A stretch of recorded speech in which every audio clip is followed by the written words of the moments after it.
Je m'appelle Anne Tanguay et je demeure à Québec. J'ai une maladie mentale qui s'appelle un trouble schizoaffectif.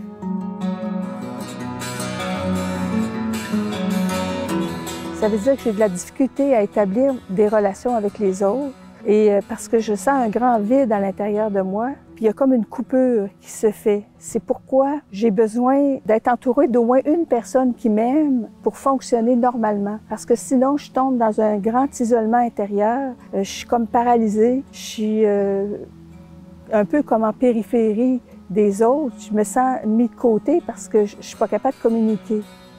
J'ai fait plusieurs psychoses, dont 2 psychoses qui ont été presque mortelles, mais j'ai fait 4 ans d'hôpital pour qu'ils trouvent un bon médicament pour me stabiliser.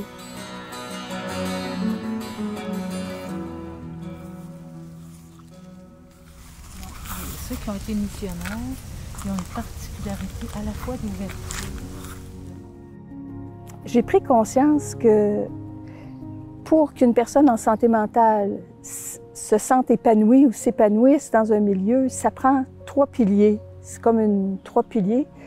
Le premier, c'est la médication. Et il faut que la personne, même si elle se sent mieux, poursuive sa médication d'une façon stable. Le deuxième pilier, c'est la prière.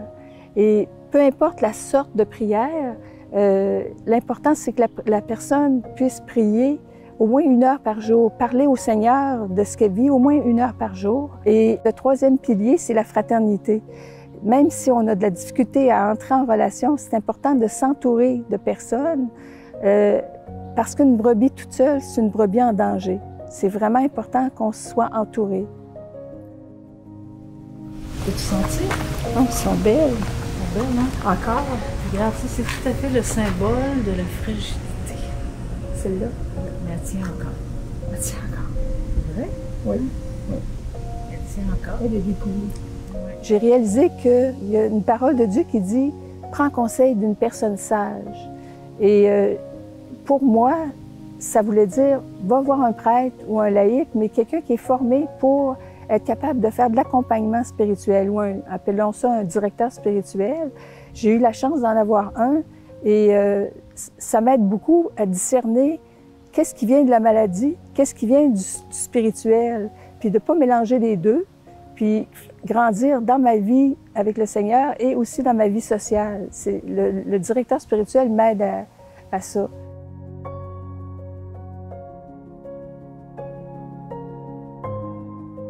Ça, c'est un grand don que le Seigneur m'a fait depuis 2 ans seulement, de pouvoir vivre dans une fraternité. On est 5, il y a un couple, une personne consacrée seule, un jeune homme et moi-même. Alors, en vivant ça dans la fraternité, ça fait 2 ans que je suis là, puis j'ai au moins une personne qui m'aime dans la fraternité, alors je peux être capable de fonctionner. Parce que moi, aller tout seul en appartement, je peux pas. Parce que à ce moment-là, l'isolement rentre à l'intérieur de moi, la paralysie, je viens paralysée, je me replie sur moi-même, puis je deviens comme en périphérie des autres. Je pourrais dire que c'est Marie, la Vierge Marie, qui m'aide le plus. Je dis mon chapelet tous les jours, c'est répétitif, mais c'est pas grave. C'est que la Vierge m'apporte une paix du cœur que je trouve pas ailleurs. Et en même temps, la Vierge m'apporte des lumières sur ce que je vis, tout en disant les mêmes prières. C'est un chemin, c'est pas le seul chemin, mais c'est comme ça que j'ai trouvé un moyen de me décentrer de moi.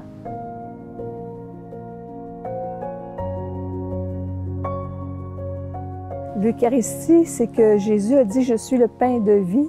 Moi, j'ai besoin de pain, j'ai besoin de vie. Alors, c'est d'aller à l'Eucharistie tous les jours. Nécessairement, je ne peux pas toujours en paroisse, mais quand je ne peux pas aller en paroisse, j'y vais par Internet. Je vais suivre la messe, alors j'ai la parole de Dieu qui me permet de m'éclairer sur ce que je vis. Puis, je fais une communion spirituelle, je fais une communion avec ceux qui communient à l'endroit, que ce soit à Lourdes ou à Montréal. Je me joins à une communauté pour faire l'Eucharistie. Alors pour moi, c'est très important. Ça m'apporte vraiment de la vie.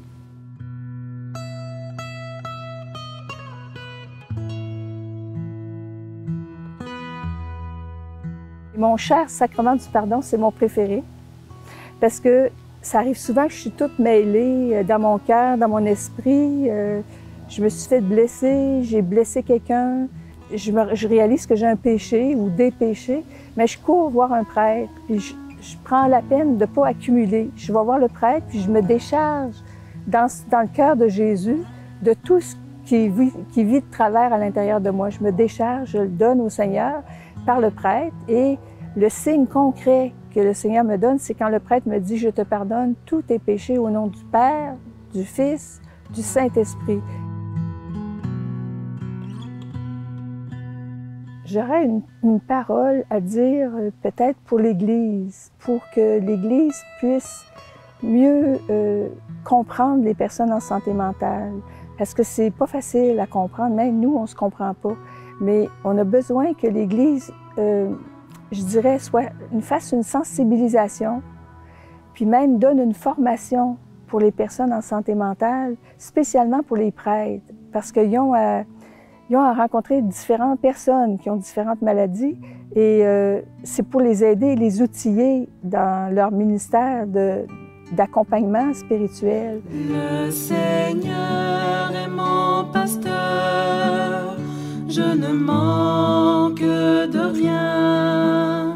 Sur des prés d'herbes fraîches, il me fait reposer. J'aurais le goût de dire, le Seigneur est mon berger, je ne manque de rien.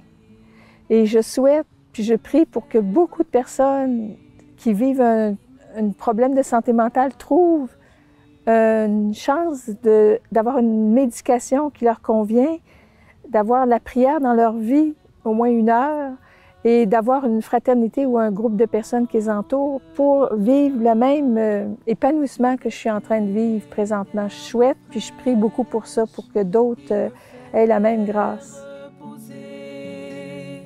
Il me mène vers les eaux tranquilles, il me fait revivre, il me guide par de justes chemins. Au chapitre 11 de l'Évangile de Luc, on va parler d'un muet. Et un muet, c'est bien sûr quelqu'un qui ne peut pas physiquement parler, mais c'est quelqu'un qui ne peut pas communiquer. Imaginez que vous êtes vous-même muet, ou vous connaissez quelqu'un qui est muet. Imaginez-vous la détresse que peut vivre cette personne. Et lorsque ce muet se met à parler à cause de l'action de Jésus, la foule s'émerveille. Mais l'action de Jésus, ce n'est pas seulement de permettre à ce qu'un muet retrouve la parole, c'est aussi de faire comprendre à cette foule qui s'émerveille que le fait d'exclure ce muet n'était pas dans la lignée du projet de Dieu. Au chapitre 13, toujours de l'Évangile de Luc, il y a ce récit très connu de cette femme qui est courbée depuis plusieurs années. Alors, si vous faites vous-même l'expérience d'être courbé, courbez-vous 5 minutes, 10 minutes, 1 heure, toute la journée. Regardez ce que vous pouvez ressentir, ce que vous pouvez voir. L'horizon est très limité. Il y avait donc de la détresse chez cette femme. Ce qui est intéressant, c'est que Jésus ne l'appelle pas la courbée, la limitée, il l'appelle fille d'Abraham. Et c'est tout ce regard que Jésus pose sur cette femme qu'il souhaite que la société de son temps aussi pose ce regard. Tu répands sur ma tête ton parfum, ma coupe est débordante. Au chapitre 25, nous connaissons ce magnifique texte où Jésus dit « J'étais malade, vous m'avez visité ». C'est une interpellation. Si nous pouvions penser à inclure socialement toutes ces personnes qui ont des défis de santé mentale, non pas pour eux, mais avec eux, je pense que l'Évangile pourrait trouver de nouvelles voies pour aujourd'hui et que la bonne nouvelle serait aussi annoncée aux gens qui vivent des défis de santé mentale. Le Seigneur est mon pasteur. Oh, oh, oh, oh.